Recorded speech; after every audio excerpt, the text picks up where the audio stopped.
इतने लोग बैठे हो, कोई है विपत्ति मांगेगा, कोई है दुख मांगेगा, कोई है क्लेश मांगेगा? नहीं मांगेगा। लेकिन ये आज कुंती बावरी है गई है, विपत्ति मांग रही है। अंत में भगवान ने हाथ पकड़ा, हाथ पकड़ के बुआ को लेकर के चले गए। कहे बुआ सब कार्यक्रम निरस्त, आज से मैं तेरा और तू मेरा। जब हम भगवान से यही कह देंगे, यही संबंध बना लेंगे, हे नारायण आज से तू मेरा और मैं तेरा, तो जीवन में किसी चीज की अभाव नहीं होगी। लेकिन हम भगवान को कहते तू मेरा, लेकिन तू, मैं तेरा लेकिन तू मेरा नहीं है। ये भी कहते तू मेरा है लेकिन मैं तेरा नहीं हूं। ये दिल तो किसी और के पास है, ये कहीं किसी और के पास लटका है, किसी पति के पास लटका है, तो किसी पिता के पास लटका है, किसी भाई के पास लटका है, किसी बहन के पास लटका है, किसी संबंधी के पास लटका है, लेकिन तेरे पास नहीं लटका है। और जब ये दिल नारायण से जुड़ जाएगा, ये मन नारायण से जुड़ जाएगा, उसी दिन जीवन में परिवर्तन आ जाएगा। वास्तविक में प्रेम करना है तो हृदय से भगवान से प्रेम करिए। और आज उसके बाद विदुर चरित्र की कथा सुनाई। राजा परीक्षित का जन्म हुआ, राजा परीक्षित का जन्म हुआ। पांचों पांडवों ने राजा परीक्षित को राजा बनाया और राजा बना करके राज्याभिषेक किया। पांचों पांडव स्वर्गारोहण के लिए चल दिए। भगवान जन्म के समय आए, टोपी ओपी दिए भगवान ने। राजा परीक्षित ने भगवान को देखा। ये सब कथाएं हैं लेकिन समय अभाव है, तो इन भावों को हम लोग सुनते चले। आगे भगवान ने राजा परीक्षित को राज्याभिषेक, पांचों पांडव स्वर्गारोहण को चले गए। उसके बाद राजा परीक्षित महल में गए, महल का निरीक्षण करने लग गए। देखते देखते जिस कक्ष में सामान रखा हुआ था उस कक्ष में गए, वहां एक स्वर्ण मुकुट दिखाई दिया। वह मुकुट जरासंध का मुकुट था। उस मुकुट को राजा परीक्षित देखे, बड़ा सुंदर था, और उस मुकुट को पहन करके शिकार करने के लिए चल दिए। रास्ते में गए, एक काला काला पुरुष एक बैल को मार रहा है। बैल के 3 पैर नहीं है, बैल मात्र 1 पैर पर खड़ा है। एक गाय को मार रहा है, गाय के नेत्रों से आंसू बह रही है। राजा परीक्षित ने कहा, रे तुम कौन हो, कौन हो तुम, बताओ। कहा मेरा नाम कलियुग है, मैं कलियुग हूं। राजा परीक्षित ने कहा तुम मार क्यों रहे हो? कहे हर युग आया, अपना प्रताप दिखाया, मैं भी आया, मैं भी अपना प्रताप दिखा रहा हूं। बैल से पूछे तुम कौन हो? बैल ने कहा महाराज मैं धर्म हूं। गाय से पूछे तुम कौन हो? गाय ने कहा महाराज मैं पृथ्वी हूं। धर्म सताया जा रहा है कलिकाल में। पृथ्वी पर नाना प्रकार के क्रियाओं को की जा रही है, लेकिन पृथ्वी सबको क्षमा कर देती है। बुरा काम भी हम इस पृथ्वी पर ही करते हैं, अच्छा काम भी हम इस पृथ्वी पर करते हैं। कौन दयालु ऐसा होगा? पृथ्वी चाहे अब पलट जाए तो क्या कर लोगे? सबका धरा का धरा रह जाएगा। लेकिन धर्म के 3 पैर कट गए, 1 पैर बचा है। कहे कौन कौन सा? कहे सत्य, तप, दया और दान। सत्य खत्म हो गया, सत्य कोई नहीं बोलता है। दया खत्म हो गई, दया भी लोग नहीं करते हैं। कहे कैसे महाराज, क्यों नहीं दया करते हैं? रोड पर एक्सीडेंट हो जाता है लेकिन उसे लोग उठाने नहीं जाते हैं, देख करके वीडियो बनाने लग जाएंगे, रील। हाय रे रील का जमाना। कभी कभी मन करता है फोन उन जला करके फूंक दिया जाए, ना देखेंगे ना रहेगा। लेकिन समस्या है कि संपर्क सूत्र कट जाएगा, तो फिर आप लोग हमको बुलाओगे कैसे?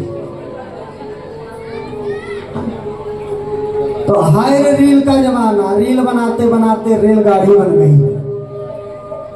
लोग क्या क्या नहीं करते, टुन्ना कर देते हैं रील में। प्रेम से कहिए राधे राधे। रील, अच्छा कौन रील नहीं, अच्छा एक व्यक्ति डूब रहा था, कहा बचाओ, वो डूबा नहीं है। जब तक डूब जाता तो फिर आवाज नहीं आती। कहा बचाओ तो एक ने कहा उनको फोन निकालना हो, पहले फोटो खींचो, पहले रील बनाओ तुम्हारा, और तब तक पता चला ये डूब गया बेचारा, मर गया। ऐसे रील का क्या फायदा हुआ? तुमको व्यूज मिल जाएगा, व्यूवर्स मिल जाएगा, हाँ कुछ मिल सकता है मनी पानी, लेकिन जीवन में संतुष्टि नहीं मिलेगी। आगे धर्म का दया खत्म हो गया, सत्य खत्म हो गई, तप खत्म हो गई, एक पैर बचा जिसका नाम है दान, जिसका नाम है दान, और दान पर ही यह धर्म टिका हुआ है। आज हम धर्म करते हैं तो दान लेने जाते हैं। आज हमारे महाराज जी परम पूज्य श्री रामदास जी महाराज गांव गांव में जाकर के चंदा ले रहे हैं, सबके यहाँ जा रहे हैं, लेकिन शर्म आती है हिंदुओं पर कि यदि सहयोग लेने जाएंगे तो 5 रुपया देते हैं, 10 रुपया देते हैं, और 5 रुपया 10 रुपया आज के समय में लोग गुटखा खा करके बहा देते हैं। शर्म आती है ऐसे हिंदुओं पर कि अपने आप को कहते हैं मैं हिंदू हूं, और धर्म कर्म कोई होता है उसमें सहयोग नहीं करते हैं। अरे अभी कोई बीमार हो जाए और डॉक्टर कह दे कि 70,000 रुपया लगेगा, तुरंत व्यवस्था बनेगा कि नहीं बनेगा? और कोई पंडित जी कह दे भैया पूजा करवा लीजिए, ज्यादा नहीं 2,000 रुपया खर्च होगा, पंडित जी अभी बाएं नाई ध्यान कराएंगे। फिर पंडित जी ने फोन किया, भैया हो गई व्यवस्था, पंडित जी अगले महीना आपकी महीना डिस्टर्ब बना करो, और करते करते साल बीत जाता है लेकिन पूजा नहीं हो पाती। सूरज न बदला, चंदा न बदला, बदल गया इंसान, कितना बदल गया इंसान। अरे देख तेरे संसार की हालत, क्या हो गई भगवान कितना।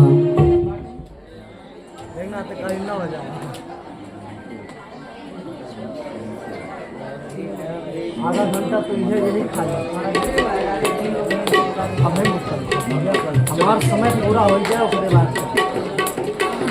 हमारी समय है, हम अपने समय से पहुँचेंगे, हम अपने समय पहुँच जाएंगे।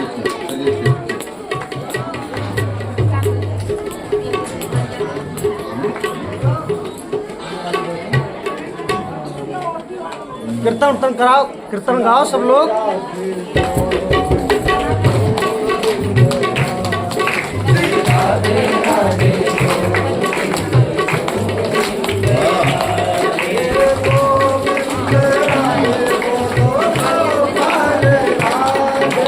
गोविंद राधे बोल गोपाल राधे,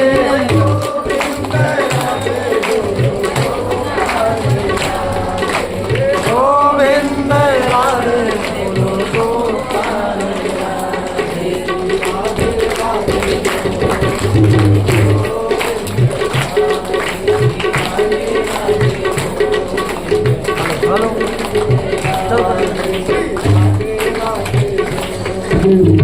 हरी हरी हरी तो कथा कहाँ कह रहे थे? धर्म किसकी शरण में है? नहीं तो धर्म का कम शरणम गता।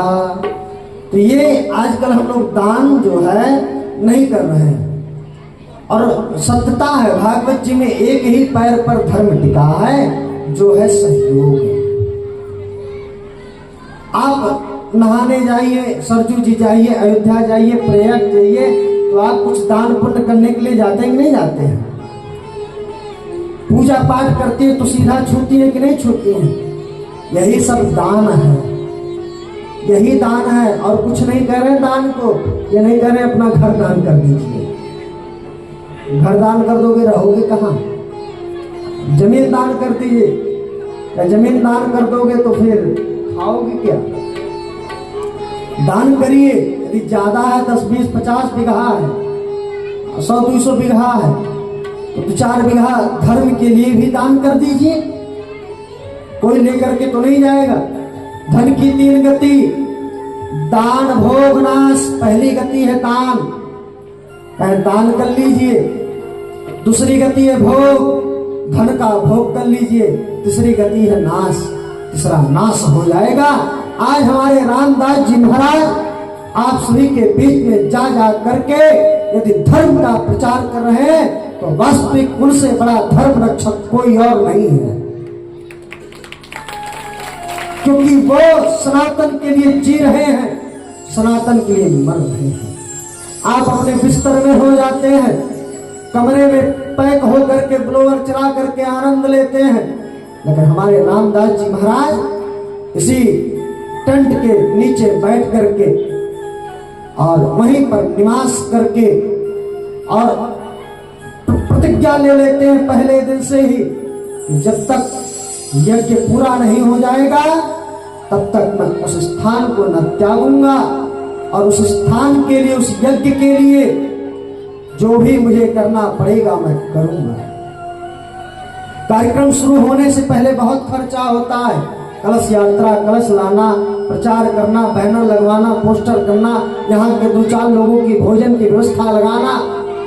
तो साधु महात्मा आदमी है, कितना कमा के रखेंगे? साधु आदमी है, उन्हीं के बल पे कम से कम 10 लोगों का परिवार चल रहा है। तो ऐसे साधु को बार बार दंडवत है, प्रणाम है।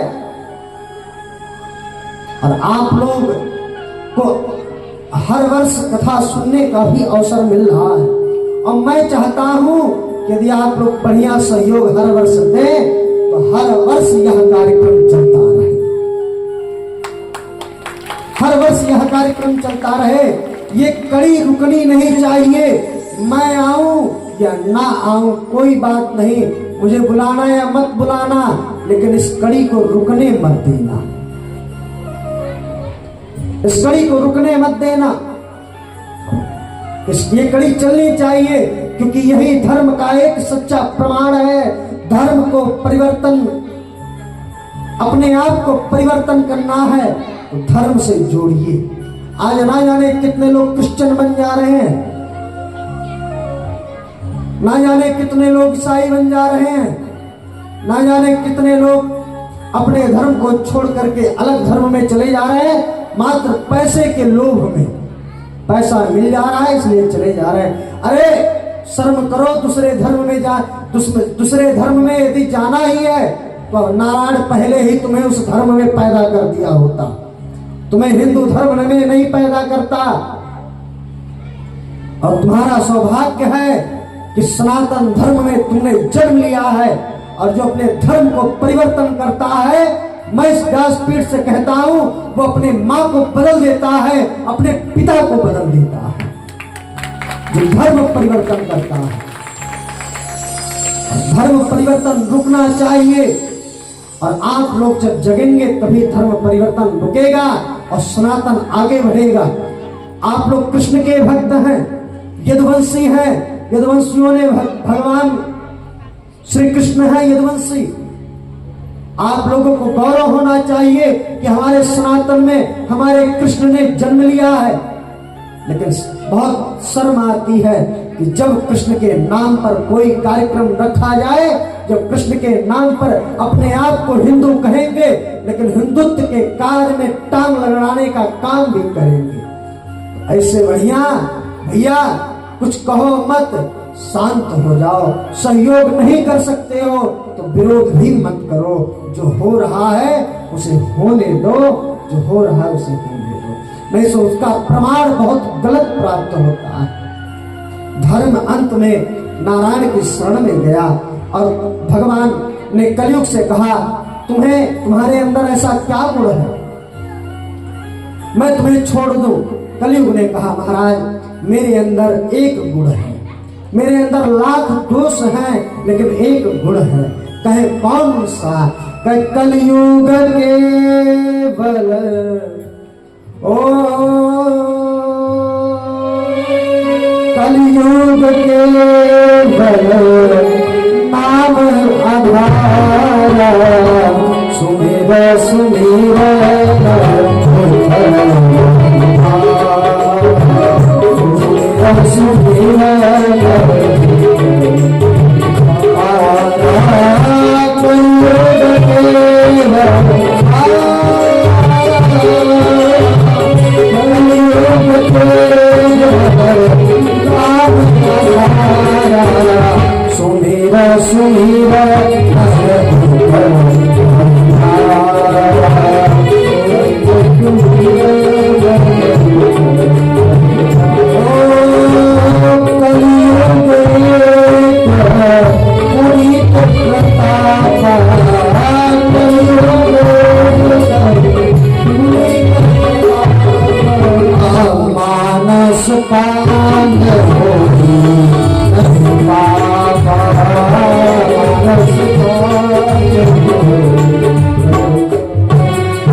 कलयुग केवल नाम आधारा सुमिर सुमिर नर उतरहि पारा। कलिकाल में जब तक योग साधना करने से अच्छा कि भगवान का नाम ले लीजिए। कलौ केशव कीर्तनाथ, भगवान का एक बार आपने नाम जप कर लिया तो आपको भैया राम राम आपने जप लिया तो आपको भैया 108 का फल प्राप्त हो जाएगा। एक बार राम नाम जप कर लीजिए। श्री राम राम रामेति मनोरामे मनोरमे सहस्र नाम ये तुल्यम, राम नाम बराबर में विष्णु सहस्र नाम में लिखा है कि एक बार यदि आपने नाम ले लिया राम का तो सहस्र बार राम कहने का आपको फल मिल जाता है। इसलिए कलिकाल में कलयुग में भगवान का स्मरण करिए, भजन करिए, जितना हो सके उतना भजन करिए। आगे राजा परीक्षित ने कहा यहां से चले जाओ। कहा महाराज जाऊंगा तो नहीं, मेरा युग है। कहे तब क्या करें? कहे महाराज मेरा परिवार बड़ा है, मुझे स्थान दे दीजिए। कहे क्या स्थान दे? कहे कुछ स्थान दे दीजिए मुझे रहने के लिए। तो 4 स्थान दिया गया। द्यूतम पानम स्त्रियः सूना यत्र धर्मश्चतुर्विधा, 4 स्थान दिया। कहे द्यूतम मदिरा का जहां पान होता हो, जुआ जहां खेला जाता हो, और काम जहां स्त्रियों का गमन किया जाता हो, और जहां पर हिंसा किया जाता हो, 4 स्थान पर जाकर के रहने लग जाओ। कहा महाराज एक स्थान और दीजिए, परिवार बहुत बड़ा है। अच्छा, तब जाकर के स्वर्ण में स्थान दे दिया। कहा स्वर्ण में तुम्हारा स्थान है। 4:35 हो गया, 5 मिनट बचा है। तो 5 मिनट में हम लोग कहां तक पहुंचेंगे? सती चरित्र तक। अब कैसे पहुंचेंगे? अब यही तो देखना है कमाल। कलयुग को स्वर्ण में स्थान मिला। भगवान ने कहा धातु नामस्मिन् कांचनम, स्वर्ण में मैं सर्वश्रेष्ठ सोना हूं। और अंत में भगवान ने एक बार कहा कि जो सोना धर्म से कमाया जाए उसमें मैं रहता हूं, और जो सोना अधर्म से कमाया जाए उसमें कलयुग रहता है। राजा परीक्षित के सिर पे जाके बैठ गया। राजा परीक्षित का मत भ्रमित हो गया। राजा परीक्षित समीक ऋषि के आश्रम पर गए। वहां पर जाकर के समीक ऋषि के गले में सर्प डाल दिए। श्रृंगी ऋषि को पता चला। श्रृंगी ऋषि ने श्राप दे दिया। इतलंघित मर्यादम तक्षका सुप्तमे हनि तक्षयन्ति कुलंगारम नोदितो में ततध्रुवम। यहाँ चोदितो में ततध्रुवम चा धातु से चोदितो शब्द प्रयोजित हुआ, और चा में चा धातु को हटा करके नम धातु नम प्रत्याहार को स्पर्श करा दिया गया, जोड़ दिया गया। तो यहाँ नोदितो में ततध्रुवम हो गया। जाओ तुम्हें तक्षक नाग 7 दिन में डस लेगा। कालकूट विश्व तक्षक नाग डस लेगा। राजा परीक्षित को श्राप लग गया। श्रृंगी ऋषि आए। समीक ऋषि को पता चला। समीक ऋषि ने गौरमुख नाम के शिष्य को भेजा। कहा परीक्षित को जाओ बता दो उनका कल्याण अपना करें। राजा परीक्षित को पता चला। राजा परीक्षित ने कहा अहो भाग्य, कितनी सुंदर मेरी भाग्य है। अपने भाग्य की सराहना करने लग गए। कि मेरा भाग्य कितना अच्छा है कि किसी ने मुझे 7 दिन में मरने का श्राप दे दिया। ना 7 दिन से पहले मैं मरूंगा और 7 दिन के बाद मुझे कोई बचा नहीं पाएगा। कितनी बड़ी सौभाग्य है। और आप लोग भी ध्यान देना, 7 ही दिन में मरना है,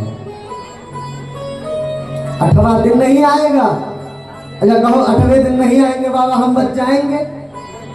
वार कितना होता है?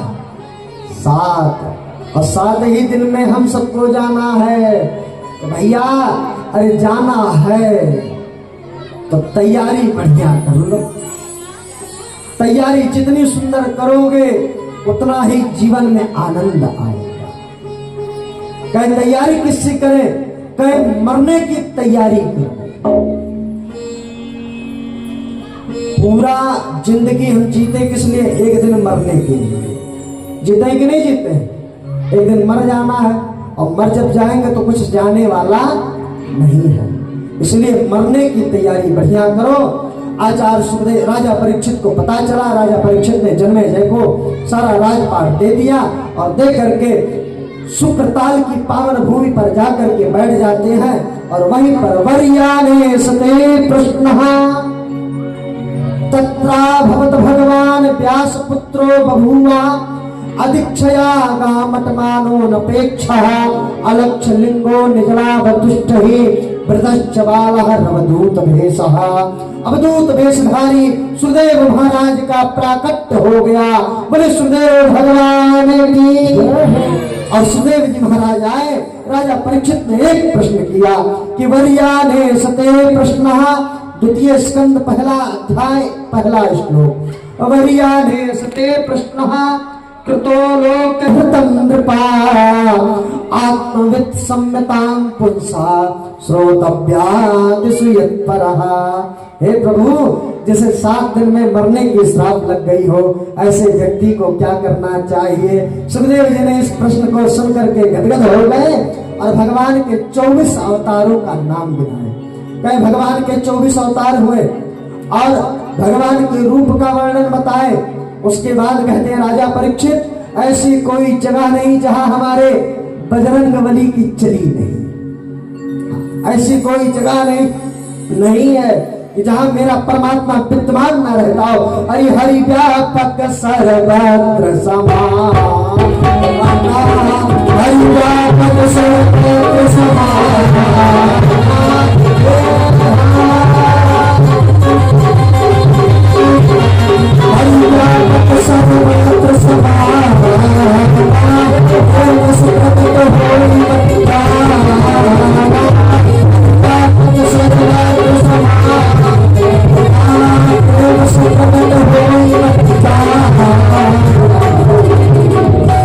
हरि व्यापक सर्वत्र समाना, प्रेम से प्रकट होई नहीं जाना। ऐसी कोई जगह नहीं जहां मेरा पर ब्रह्म ना रहता हो। उसके बाद विभिन्न भगवान के विभिन्न अवतारों की कथा सुनाई। 7 ऊपर के नीचे, 7 लोग नीचे के 7 लोग ऊपर के वर्णन सुनाई। ब्रह्मा जी के शरीर का वर्णन सुनाया, भगवान के रूप का वर्णन सुनाया। उसके बाद 10 महापुराण के लक्षण का वर्णन सुनाया। और उसके बाद भगवान ने ब्रह्मा जी के शरीर का, सृष्टि का निर्माण कैसे किए उसका वर्णन सुनाया। जय विजय को श्राप लगा सनकादिक ऋषियों द्वारा, उस कथा को सुनाया। सनकादिक गए भगवान का दर्शन करने के लिए, जय विजय ने रोक दिया, भगवान ने श्राप दे दिया। कहा जाओ तुम 3 जन्म के लिए राक्षस बन जाओ। तो हिरणाक्ष, हिरण्यकश्यपु, कंस और कुंभकर्ण बने। और उसके बाद भगवान ने शूकर का अवतार ग्रहण करके और हिरण्यकश्यपु का भगवान ने वध किया। और नरसिंह अवतार लेकर के भगवान ने हिरण्याक्ष का वध किया। बोले नरसिंह भगवान की जय। उसके बाद भगवान करदम की 2 पत्नियां दीति और अदिति। दीति के गर्भ से दैत्य जन्म लिए, अदिति के गर्भ से देवता जन्म लेते हैं। उसके बाद बड़ी सुंदर कथा आती है कि महाराज कश्यप ऋषि की कथा आती है। उससे पूर्व ब्रह्मा जी ने मनु को प्रकट किया एक जंघे से शत्रुपा। मंथन होने के बाद मनु शत्रुपा जन्म लिए। आप ब्रह्मा जी का आदेश मिला कि तुम दोनों जाओ सृष्टि का निर्माण करो। सृष्टि की विस्तार की कथा सुनाएंगे तो बहुत बड़ी कथा है, सूक्ष्म रूपी हम लोग सुनते रहे कि जब ते भये मनु अरु सतरूपा, जब ते भये मनु सतरूपा, तब ते भई सृष्टि रूपा, तब ते भई सृष्टि रूपा, जब ते भये मनु सतरूपा, जब ते भये मनु सतरूपा,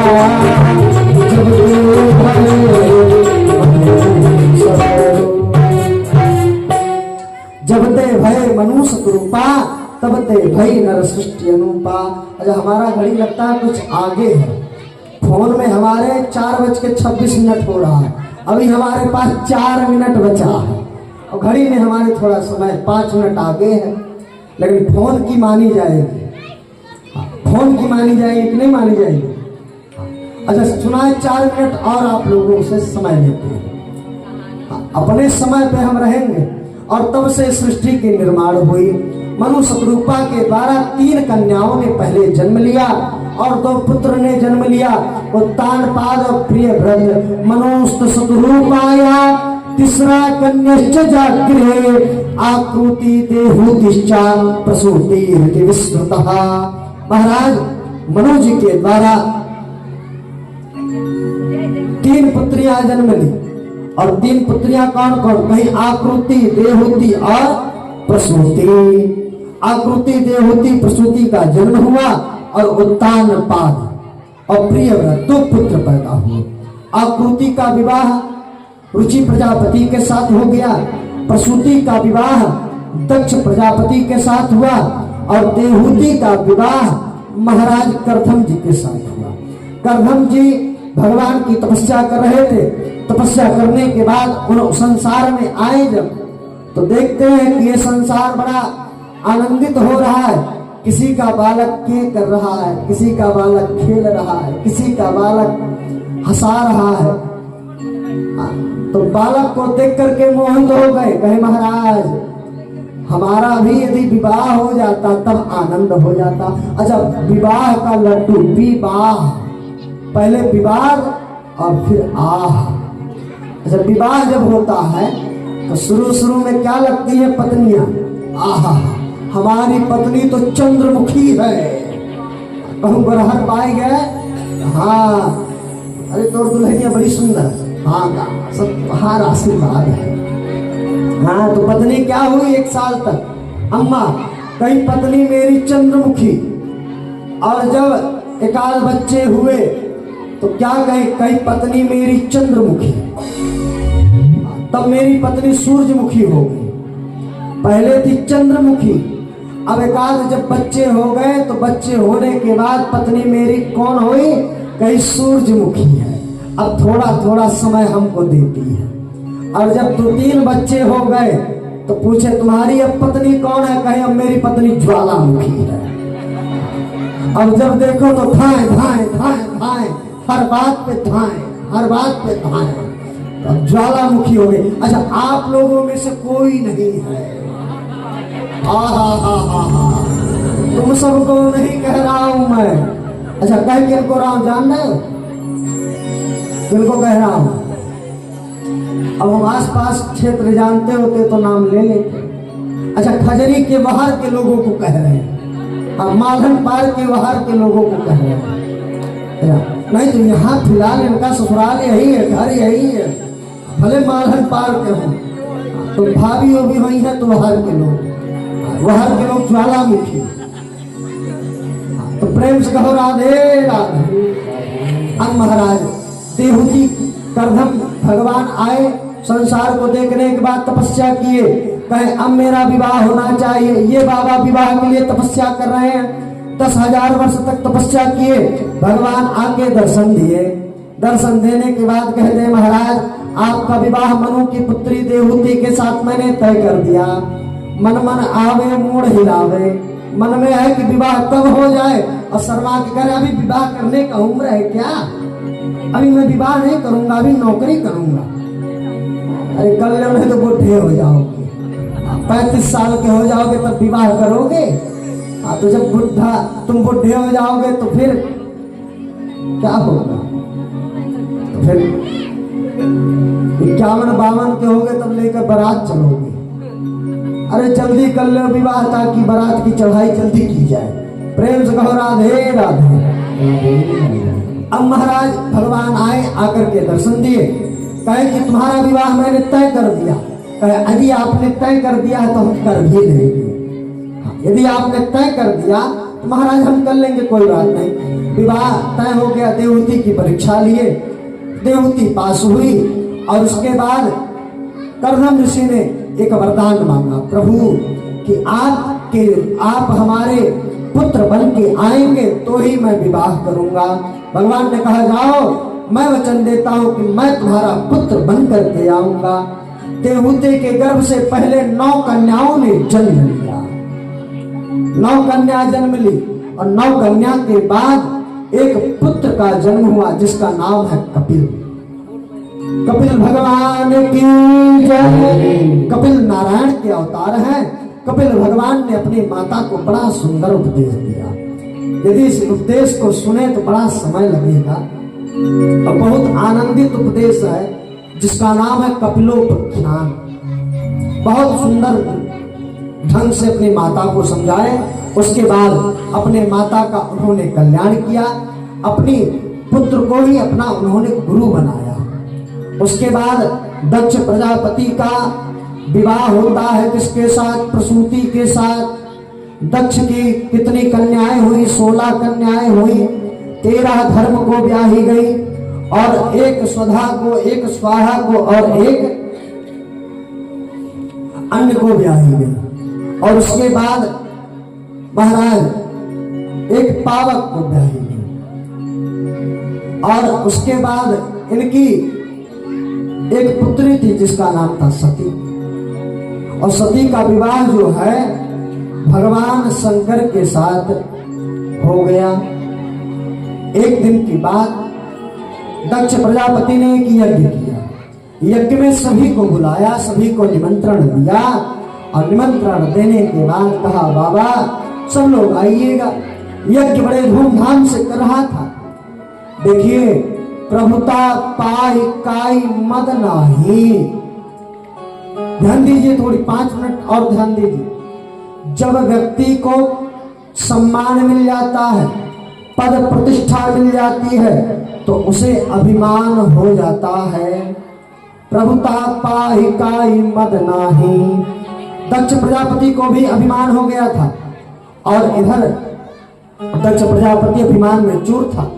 आया दक्ष प्रजापति, 3 लोगों ने सम्मान नहीं किया, ब्रह्मा जी, विष्णु जी और शंकर जी। शंकर ब्रह्मा जी ने नहीं किया, उसके पिताजी थे। विष्णु जी ने नहीं किया, उनके नाती थे। और शंकर जी ने नहीं किया, कहे कि जब पड़ोसी नहीं खड़ा हो रहे तो हम क्यों खड़े हो। लेकिन दक्ष क्रोधित हो गया, शंकर जी को भला बुला कहने लगा। लेकिन शंकर जी ने किसी बात का अपने मन पर नहीं लिया, किसी बात को अपने मन पे नहीं लिए और आगे दोबारा यज्ञ किया, वाजपेयी यज्ञ। उसमें शंकर के अपमान के लिए यज्ञ किया। सबको पता चला, सब लोग गए।